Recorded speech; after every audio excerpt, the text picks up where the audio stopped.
NEP 2020 आज करवाने का इरादा था, लेकिन कुछ क्वेश्चन उसमें और ऐड करनी है। इस वजह से कल अपन उस चीज़ को पढ़ेंगे बढ़िया तरीके से। आज एक छोटा सा बिंदु अपन कवर कर लेते हैं। सिलेबस में लिखा है विद्यालय प्रबंधन एवं प्रबंधन समितियाँ, उससे संबंधित समितियाँ। इसमें आपके दो समितियाँ आती हैं, SMC और SDMC। कक्षा 1 से 8 के लिए SMC और कक्षा 9 से 12 के लिए SDMC। हालांकि बहुत आसान चीज़ें हैं, लेकिन आप ग्रेड 3 लेवल 2 इंग्लिश का आप पेपर देखते हैं तो उसमें प्रश्न आता है कि प्रबंधन का पोस्ट कोरब सूत्र किसने दिया। हालांकि ये ऊपर का ही क्वेश्चन है, सीधा सूत्र ही पूछा आपसे। तो ये दिया था लुथर, गुल्लिक व उर्विक ने। कहने का मतलब ये है कि प्रबंधन से रिलेटेड भी क्वेश्चन पूछ सकता है आपसे।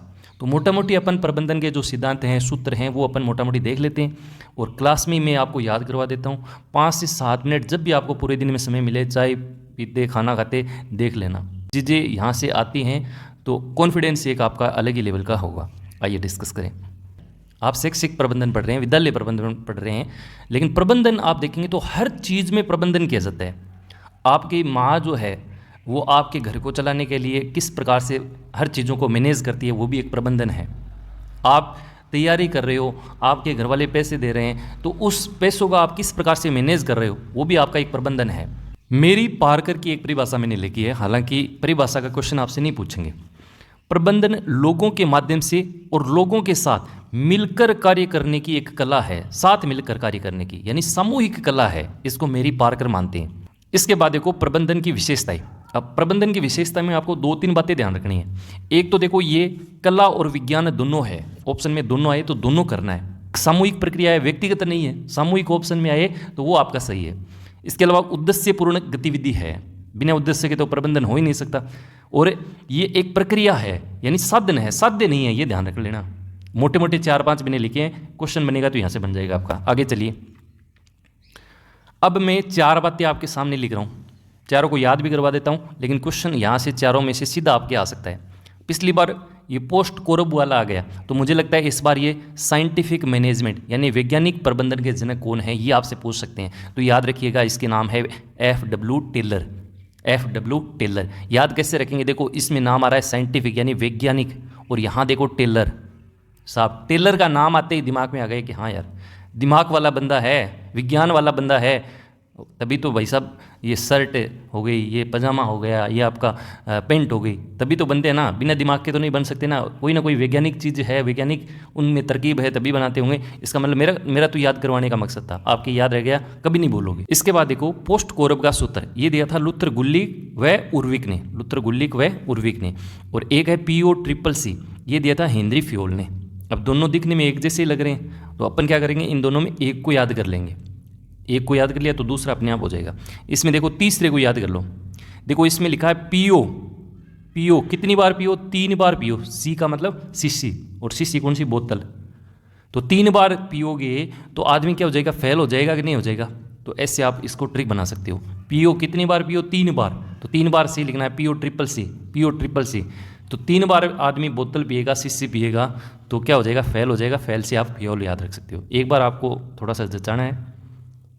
इसके बाद देखो हेनरी फ्योल ने वैज्ञानिक प्रबंधन के 14 सिद्धांत भी दिए थे, ये भी इंपॉर्टेंट है, ये मैंने एक्स्ट्रा लिखा है। और 14 सिद्धांत भी देखेंगे। कई बार प्रश्न आ जाता है कि निम्नलिखित में से कौन सा हेनरी फ्योल ने वैज्ञानिक प्रबंधन का सिद्धांत नहीं दिया है, तब वो सारे आपको याद होने चाहिए।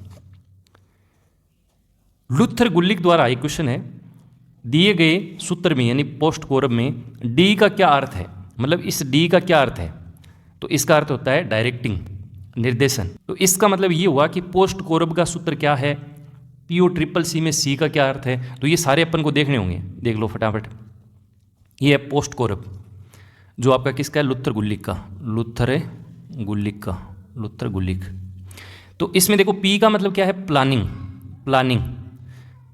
कोई भी काम कर रहे हैं तो अपन को क्या करनी पड़ेगी, प्लानिंग करनी पड़ेगी।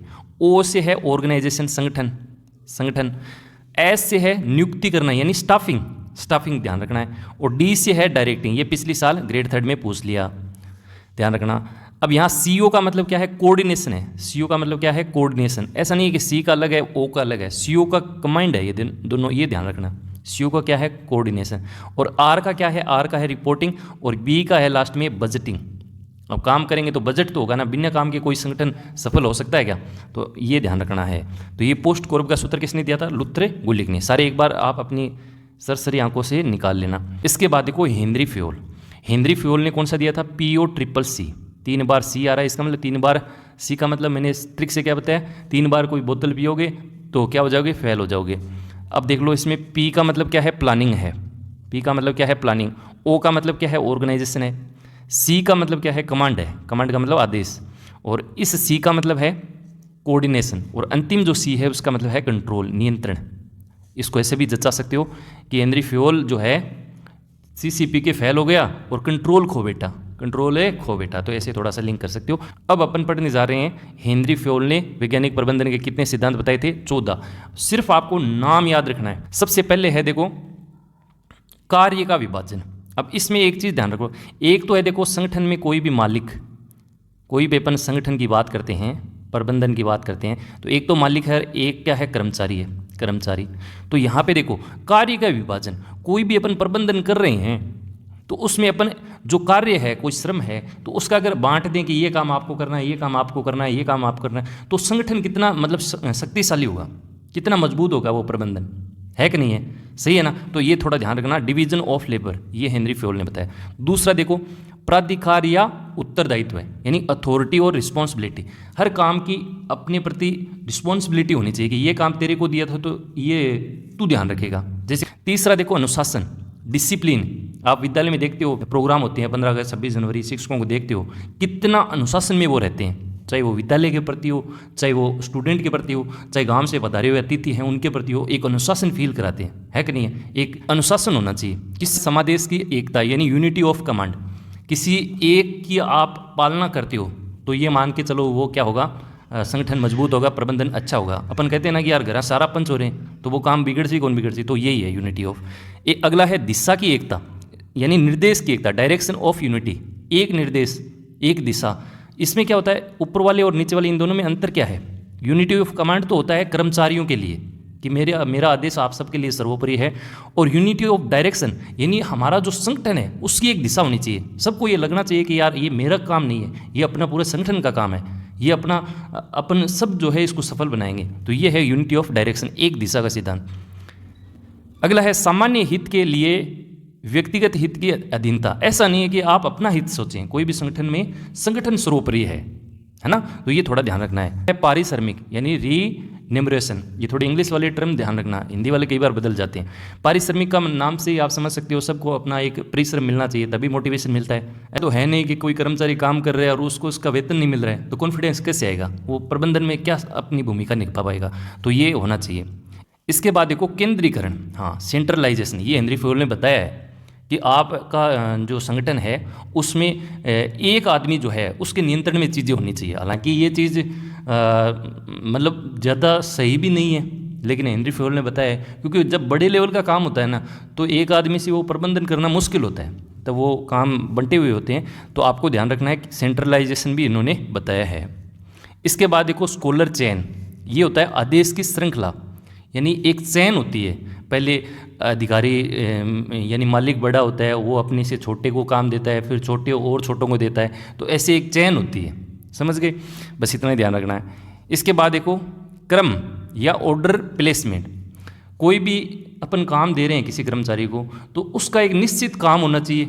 ऐसा नहीं कि उसी काम के लिए कोई और को लगा दिया या उसका काम है उसकी जगह किसी और को लगा दिया। एक निश्चित काम होना चाहिए और उसी स्थान पे वो काम होना चाहिए, तब वो सही प्रबंधन हो पाएगा। इक्विटी समानता होनी चाहिए। ऐसा नहीं कि यार उसकी जाति जो है उसको देख के उसको अलग नज़रिए से सोच रहे हैं, तो एक समानता होनी चाहिए। भले ही आप मालिक हैं, भले ही आप उच्च अधिकारी हैं, अपने से छोटों को एक मतलब एक समान होना चाहिए। इक्विटी का मतलब यही होता है।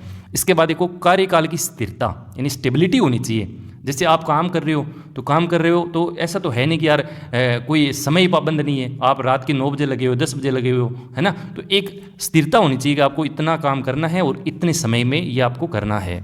इसके बाद देखो इनिशिएटिव, हाँ आपके कर्मचारी में कोई आइडिया आ रहा है तो अगर वो आइडिया अच्छा है तो उस पे भी काम होना चाहिए।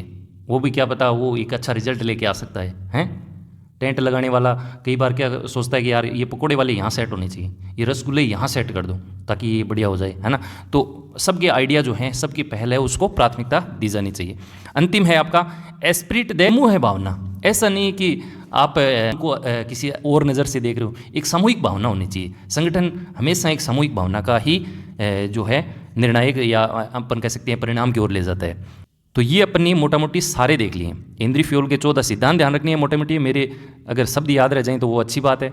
इंद्रिय फ्यूल का जो PO/CCC का सूत्र है वो ध्यान रखना है, और पोस्ट गौरव लूथर गुली का पोस्ट गौरव ध्यान रखना है। इसके अलावा टेलर वाला कौन सा है, साइंटिफिक मैनेजमेंट यानी वैज्ञानिक प्रबंधन ध्यान रखना है। कला और विज्ञान दोनों है, सामूहिक प्रक्रिया है, उद्देश्यपूर्ण है, साधन है।